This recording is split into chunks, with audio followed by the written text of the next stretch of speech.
पर बुद्ध धर्मशील तो है कि जो एक बार धर्म छोड़ना भी चाहे तो न छोड़ सके। मानो उससे हो ही नहीं सकता। आप लोग उस राजा के संदर्भ में अगर विचार करके देखते हैं तो मैं नहीं हो सकता।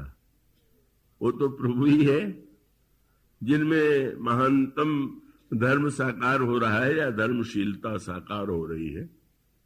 तो मानो श्री भरत का तात्पर्य यही था कि इस समस्या के समाधान के लिए व्यक्ति इतना उतावला है कि वो न तो पूर्व पर दृष्टि डालता है न भविष्य पर दृष्टि डालता है। वो तत्काल एक निर्णय लेना चाहता है। श्री भरत ने इसी की दिशा में प्रेरणा किया। उन्होंने कहा, देखिए, जिस राजा को राज्य देने के लिए इतना कुछ किया गया वो कैसे आपका हित करेगा? और अगर आप हमारे हित की बात सोचते हो तो हमारे हित का निर्णय आप लोग मत कर डालिए, वो तो मैं करूंगा।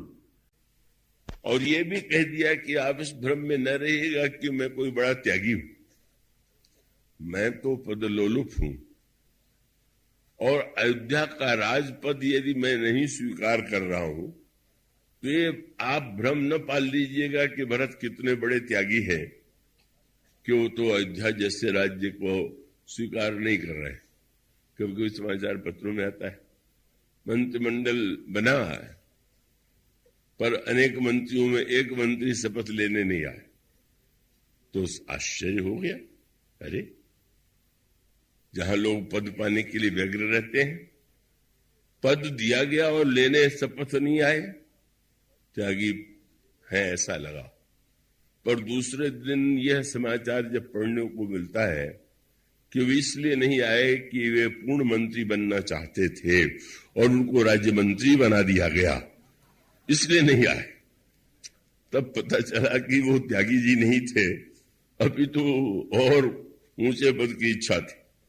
तो भरत जी ने कहा, आप छोटा पद हमें दे रहे और वो छोटा पद भी इतने झगड़े से, इसलिए आपन दारुण दीनता सब ही कहूं समुझाए, देखे विनु रघुवीर पद जी की जरन जाए। मानो वो एक लक्ष्य लेकर के चित्रकूट की यात्रा, उसका तात्पर्य है कि हमारे जीवन का लक्ष्य क्या है, उद्देश्य क्या है। उद्देश्यहीन होकर के हम कोई उत्तेजना अपने जीवन में पाल करके सफल हों तो सफलता क्षणिक ही है और बाद में वो विफलता और बुराई के रूप में समाज में दिखाई देती है।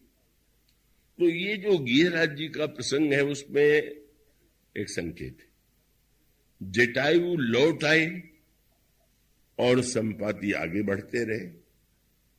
तो यही लगता है कि जटायु का अर्थ है डर गए कि हम जल के नष्ट न हो जाए इसलिए लौट आए, और संपाति जी वीर थे इससे आगे बढ़ते गए। पर संपाति ने अपनी बहुत बढ़िया व्याख्या किया। हम लोग और कई लोग दूसरों की व्याख्या जितनी चतुराई से करते हैं, अगर अपनी व्याख्या उतनी चतुराई से करें तो उनके जीवन में बदलाव आ सकता है। और वो यही था। बंदरों से संपाति ने कहा, वे लौट आए और मैं बढ़ा तो इसलिए नहीं कि मैं बड़ा वीर था, तब मैं अभिमानी रवि ने रावा, मैं इतना अभिमानी था कि नहीं मैं तो जाऊंगा। और सच पूछो, वे नहीं डर रहे थे, मैं डर रहा था। कैसी बात है, संपाति डर रहा था कि जटायु डर रहे थे? वस्तुतः लगता तो यह है कि जटायु डर रहे थे, पर डर संपाति रहा था। क्या उसको एक ही चिंता थी, डर लग रहा था कि अगर बीच से आया तो लोग क्या कहेंगे। ऐसे डरपोक बहुत से होते हैं कि इस डर के मारे कि कहीं लोग हमको क्या कहने लगेंगे। विचार पूर्वक कोई व्यक्ति एक लक्ष्य निश्चित करे वो एक बात है, और लोग क्या कहेंगे और मुझे तो नाक कट जाएगी और मेरा तो लोगों की दृष्टि में मैं गिर जाऊंगा। मानो इसलिए संपाति कितना अपने को सही अर्थों में देखने लगा था कि उसने कहा तेज न सही सो फिर आवा, पर मैं अभिमानी रवि नेरा। तो अभिमान की वृत्ति बहुत प्रेरक वृत्ति है, आत्मिक सफलता नहीं मिल सकती। कि में वीरता कितनी है इसका परिचय आगे ही मिला। और आप देखेंगे पंख दोनों के नष्ट हुए, जटायु का और संपाति का। संपाति का पंख जल गया और जटायु के पंख कट गए, पर उद्देश्य का अंतर था। जटायु कायर नहीं है। भगवान श्री राम अपनी यात्रा में जब अयोध्या चित्रकूट के बाद दंडकारण्य में जाते हैं, उस समय गीध को प्रभु ने पिता के समान सम्मान दिया, उन्हें महत्व दिया और अत्यंत प्रेम से प्रभु ने उनका सम्मान दिया, सत्कार दिया। ये प्रभु श्री राम के चरित्र की, शील की विशेषता। और उसके पश्चात वह घटना आती है जिसमें लगा कि वे कितने बड़े वीर, बूढ़े हो गए समय पा करके। और एक दिन अत्याचारी अन्यायी रावण जनक नंदिनी सीता को रथ पर बैठा करके आकाशगामी रथ से वो हरण करके ले जा रहा है। सीता जी पुकार रही, पर कोई सामने नहीं आता। सब रावण से डरते हैं और मनुष्य या व्यक्ति डरे, इसमें आश्चर्य क्या है, देवता भी डरते थे। कितनी बड़ी विडंबना है। अमर और डर है। अमर माने जो मरेगा ही नहीं, तो जो मरण धर्मा है उसको डर लगे तो समझ में आता है, पर जो अमर है उसको तो निश्चिंत होना चाहिए। पर अमर देवता, अमर धर्मा देवता ये कहते हैं कि हम मरेंगे तो नहीं, पर जी करके कष्ट कितना भोगेंगे। इसलिए हम क्यों झगड़ा मोल कर ले करके हम रावण से विरोध मोल लें और हमें कारागार में डाल दें, और कारागार में हम मरे नहीं और अमर हो करके अब जितने अमर हैं उतने हम कष्ट भोगे। सब डर रहे हैं, किसी प्रकार से नहीं आ रहे। इसलिए रामायण में बात आती है कि जो हनुमान जी ने जनक नंदिनी सीता का दुख सुनाया, सीता कहे अति विपत्ति विशाला, बिनहि कहे भल दीन दयाला। तो सिन सुनि सीता दुख, प्रभु सुख ऐना, भर आए जल राजीव नैना। प्रभु की आंखों में आंसू आ गया सीता जी का दुख सुन करके। लंका के युद्ध में रावण के मरने में विलंब हो रहा है। देवता आते हैं भगवान राम के पास, विलंब मत कीजिए रावण को मारने में। इतने उतावले क्यों हो रहे हैं? देवताओं ने क्या कारण बताया? अब जन राम खिलावो एही, अतिशय दुखित हो तो वैदे। सीता जी बहुत दुखी हो रही। प्रभु ने सीता जी के दुख का शब्द सुना, रोने नहीं लगे। हनुमान जी की बात सुन के रोए। और देवताओं ने जब कहा तो देव बचन सुनी प्रभु मुस्काना, हंसने लगे। कितने स्वार्थी है। जब हरण हो रहा था तब इनको दुख की चिंता नहीं थी, रोकने का कोई प्रयत्न नहीं किया। अब अपने स्वार्थ की बेचैनी को भी सीता जी के नाते, अपने लिए नहीं, हम तो चाहते हैं कि सीता जी को कष्ट न हो। ये स्वार्थी प्रवृत्ति के जो व्यक्ति होते हैं, जो हृदय से दुर्बल और कायर होते हैं, उनकी वृत्ति का एक संकेत। सीता जी विलाप कर रही। उनके उस विलाप को किसने सुना? गोस्वामी जी ने कहा, गीधराज सुनी आरत बानी, रघुकुल तिलक नारी पहचानी। अरे ये तो पुत्री सीता का स्वर है। क्या हुआ? जब उन्होंने दूर से देखा कि वो लंका का अधिपति जो है हरण करके लेकर के जा रहा है जनक नंदिनी का, तो उन्होंने वहीं से पुकार करके कहा, सीते पुत्री करस जनित्रासा, करी हूं जात धान करना सा। पुत्री सीता बिल्कुल चिंता मत करो, इस जात धान को मैं मार डालूंगा। रावण के कान में शब्द गया, अरे ये कौन है जो अकेला मुझे इतने दूर से चुनौती दे रहा है? तो उसके मन में संदेह हुआ, कहीं गरुड़ तो नहीं है। और कहीं मैनाक पर्वत तो नहीं है कि मैनाक की खगपति हुई, लेकिन वो तो बड़ा अहंकारी था।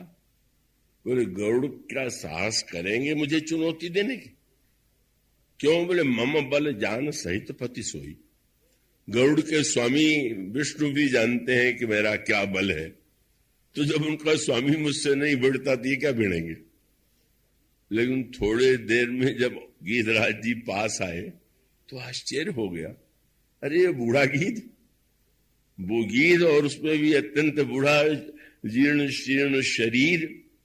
बस उसको लगने लगा कि बड़े बड़े देवताओं ने, योद्धाओं ने मुझे चुनौती नहीं दिया और ये बूढ़ा गीध इस तरह चुनौती दे रहा है। और वह जैसा अभिमानी था उसने वही अर्थ लिया। बोले ये मुझसे लड़ने थोड़ी आ रहा।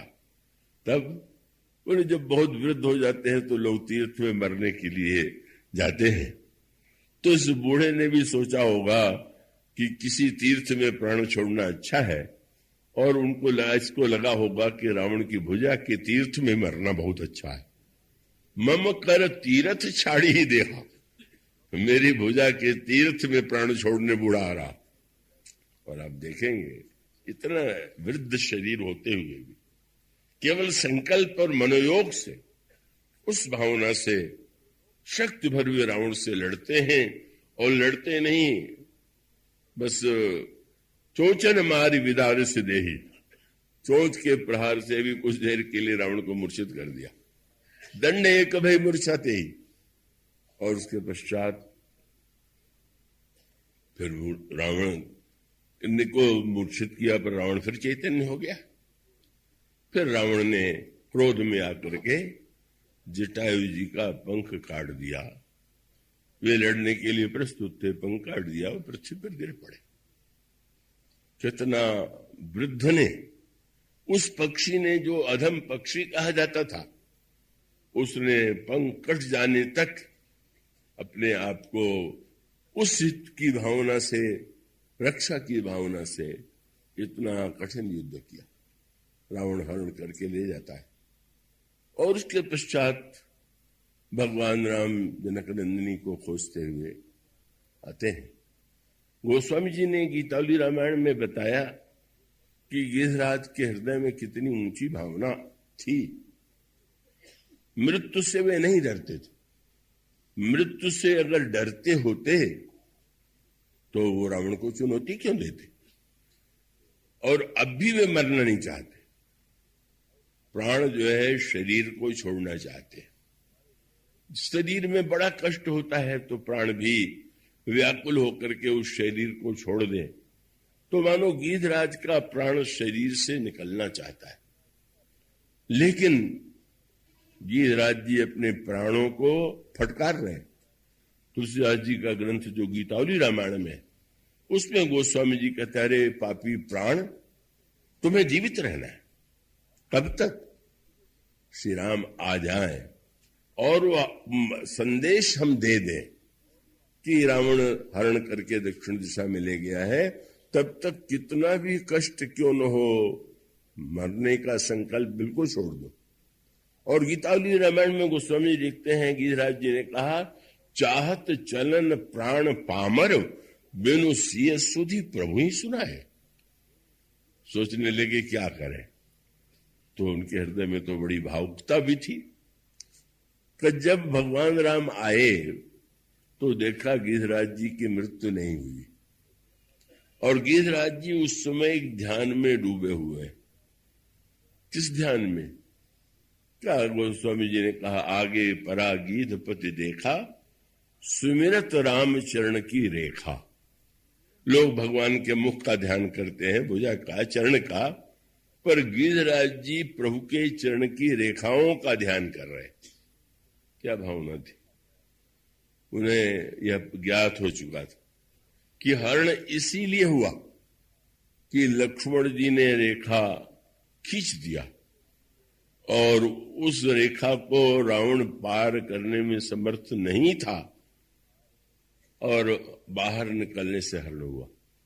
बोले जब लक्ष्मण की रेखा में ये चमत्कार है तो मैं भी अपने प्राणों की चारों ओर प्रभु के चरणों की रेखा का चिंतन करूं और उसमें इतना तन्मय हो जाऊं कि यमराज काल जो है मेरे प्राणों को न ले जा सके। ऐसी भावना और व्याकुल है, शरीर में पीड़ा हो रही है।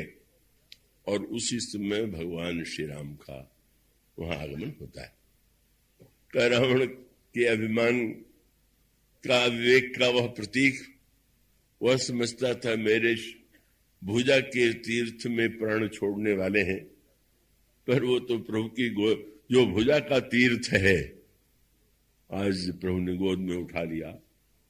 धूल आप अपने जटाओं से उन्हें सहलाते हैं, धूल झाड़ते हैं, और प्रभु ने जब उनका स्पर्श किया तो कर सरोज सिर पर से कृपा सिंधु रघुवीर देख राम छविधाम मुख विगत भई सब पीर। प्रभु का दर्शन होते ही सारी पीड़ा समाप्त हो गई और प्रभु को बता दिया, नाथ दशानन यह गति कीन्ही तही खल जनक सुता हरि लीन्ही। वो जनक नंदिनी सीता का हरण दुष्ट रावण ने किया। प्रभु बड़े व्याकुल हो गए। आप मेरी सेवा करने के लिए आप में कैसी रक्षा की भावना थी कि आपने अपने शरीर और प्राण की आहुति दे दिया। तो आपसे बढ़कर के महान उदार कौन होगा। प्रभु गीधराज जी की प्रशंसा करते हैं और गीतावली रामायण में और रामायण में भी आता है कि प्रभु ने कहा कि मैं चाहता हूं कि आप और जीवित रहें, मेरे जान तात कछुक दिन जीजे, और मैं पुत्र के रूप में आपकी सेवा करूं और आप पिता के रूप में मुझे अवसर दें, ये मेरी कामना है। भगवान कहते हैं कि आप जीवित रहिए। रामचरितमानस में भी यही बात आती है, पर गीधराज जी के मन में तो दूसरी बात थी कि जिसमें गीध से प्रभु ने कहा कि तुम तो राम कहा तन राखो प्राणा, तो उसमें गोस्वामी जी ने कहा एक नई बात हो गई। गीधराज को देख करके भगवान रोने लगे और गीध ने जो उत्तर दिया, गोस्वामी जी कहते हैं कि मुख मुस्काए कही ते बात। मुस्कुराते हुए गीध ने भगवान राम को उत्तर दिया, ईश्वर रो रहा है और जिसके शरीर में इतना कष्ट हुआ वो मुस्कुरा रहा। ऐसे दिन पूछने लगे, गीध भी हंसता है क्या? हमने तो किसी गीत को हंसते नहीं देखा।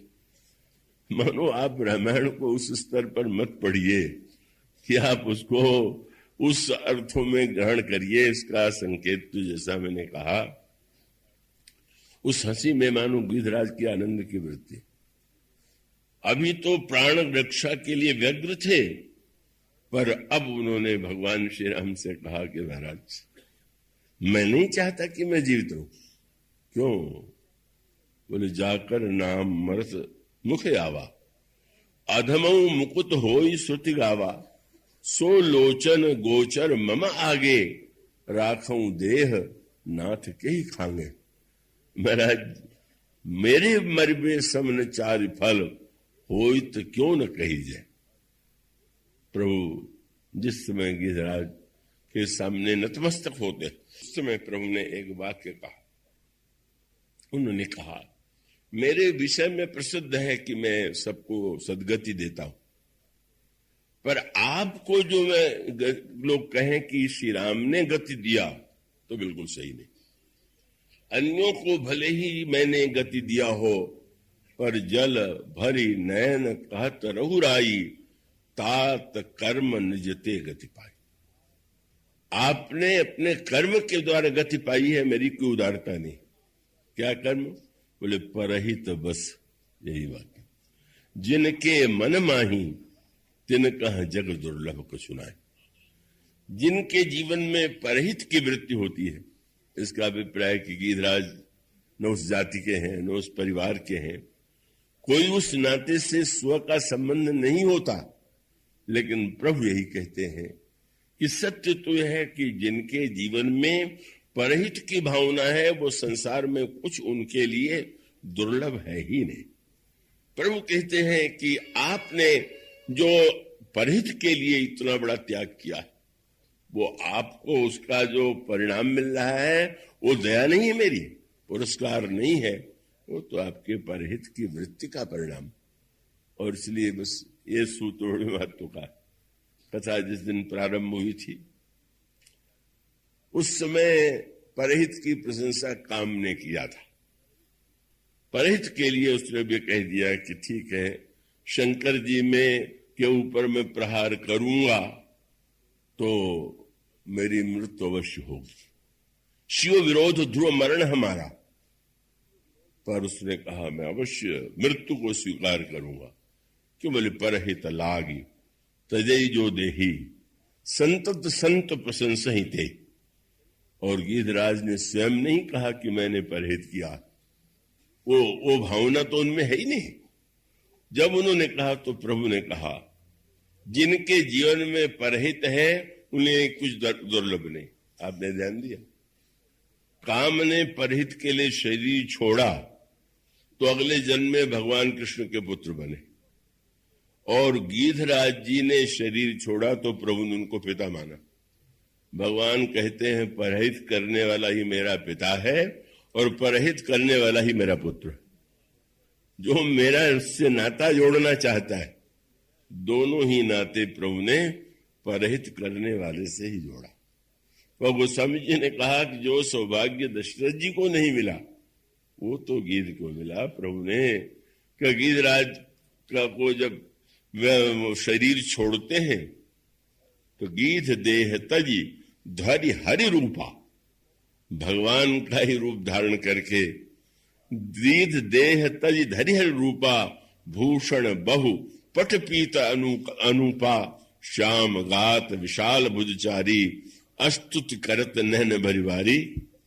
मानो इन दोनों प्रसंगों का तत्व यही है कि जब किसी के अंतःकरण में ज्ञान की दृष्टि से स्व के प्रति आसक्ति नहीं रह गई और जहां पर व्यक्ति परहित की भावना के लिए सब कुछ अर्पित कर देता है, वह भगवान को अत्यंत प्रिय है। भगवान कितना महत्व देते हैं। गीत गोस्वामी जी ने कहा प्रभु ने क्या गीधराज जी के लिए पहले तो उनकी वो किया और गीधराज को तिलांजलि दिया। मानो उन्होंने कहा कि आपकी सदगति तो हो गई, पर मैं तो अपनी कृतज्ञता के रूप में आपके प्रति पिता के रूप में आपको सम्मान देता हूं। यह जो प्रसंग है उसका संकेत यही कि देवता अमर हो, स्वर्ग में रहते हो, पर जब वो भगवान को बधाई भी देने आते हैं तो गोस्वामी जी वो कहे बिना नहीं छोड़ते।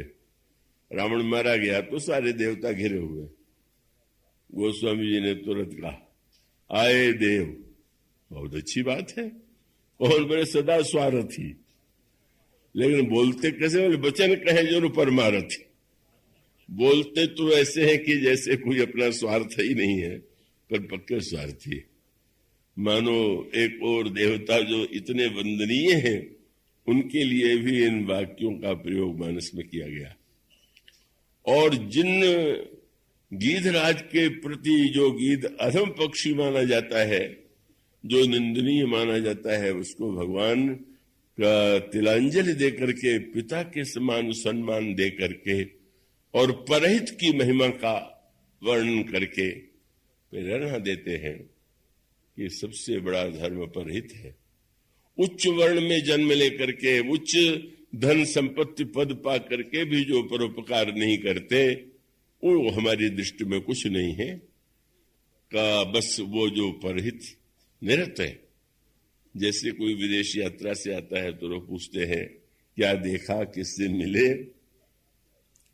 तो प्रभु 14 वर्ष के बाद लौट करके आए तो मित्र लोग मिलते और प्रभु से पूछते थे कि प्रभु 14 वर्ष आप वन में रहे, आप कितने लोगों से मिले होंगे, आप जरा कुछ तो बताइए, किससे मिले, क्या बात हुई?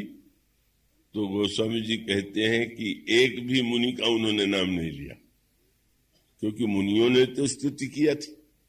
चाहते तो बता देते कि भरद्वाज जी ने मेरी स्तुति की, मेरी पूजा किया, वाल्मीकि जी ने किया, अत्रि जी ने मेरी महिमा का गायन किया, प्रभु एक नाम भी नहीं लेते। प्रभु ने कहा कि हाँ, वन में तो अनेक लोग मिले, सब मेरे लिए वंदनीय है, पर 2 व्यक्ति ऐसे हैं कि जिनकी स्मृति मेरे जीवन में आज भी अक्षुण्ण है। वो 2 व्यक्ति कौन है? वो स्वामी जी की पंक्ति विनय पत्रिका में आप पढ़िए, मूली मुनि मिली मुनि वृंद फिरत दंडक बन, सो चर्चौ न चलाई। तब बोले बस 2 व्यक्ति, कौन? बोले 12 गीध सबरी की, वर्णत प्रीत स्वाई। गीध राज्या क्या थे वे, कैसा अद्भुत उनका त्याग था। शबरी जी धन्य है, संकेत है। प्रभु ने शबरी जी को मां के रूप में देखा, गीधराज को पिता के रूप में देखा। मानो दशरथ पिता है तपस्या और साधना के द्वारा, माताएं माता बनी हैं तपस्या के द्वारा। पर प्रभु ने कहा कि गीध के पितृत्व में और शबरी के मातृत्व को मैं कभी भूल नहीं पाता। कुछ दिन बाद मित्र फिर मिले, फिर कुछ चर्चा सुनाइए बन की, तो बस फिर भी प्रभु ने वही 2 नाम ले लिए। मित्र हंसने लगे। 14 वर्ष में केवल 2 ही व्यक्ति आपको मिले होंगे, वो गीध और सबरी।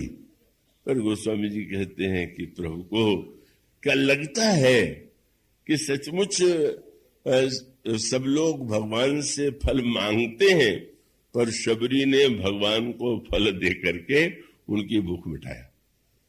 और सब लोग भगवान से चाहते हैं हम वृद्ध न हो, हमारी मृत्यु न हो, हम अमर हो जाएं, पर जिसने भगवान के लिए अपना शरीर सीता जी की रक्षा में अर्पित कर दिया, प्रभु कहते हैं कि उनसे बढ़ करके महान चरित्र वाला कौन होगा। इसलिए सचमुच प्रभु ने जब श्री भरत से ये कहा कि भरत, संत के अनेक लक्षण हैं, पर सबसे अंत में संत का सबसे बड़ा लक्षण यही है कि वो बस परहित में निरंतर संलग्न रहता है। और धर्म की दृष्टि से भी सर्वश्रेष्ठ धर्म जो है वो परहित सरिस धर्म नहीं भाई, पर पीड़ा सम नहीं अजमाई।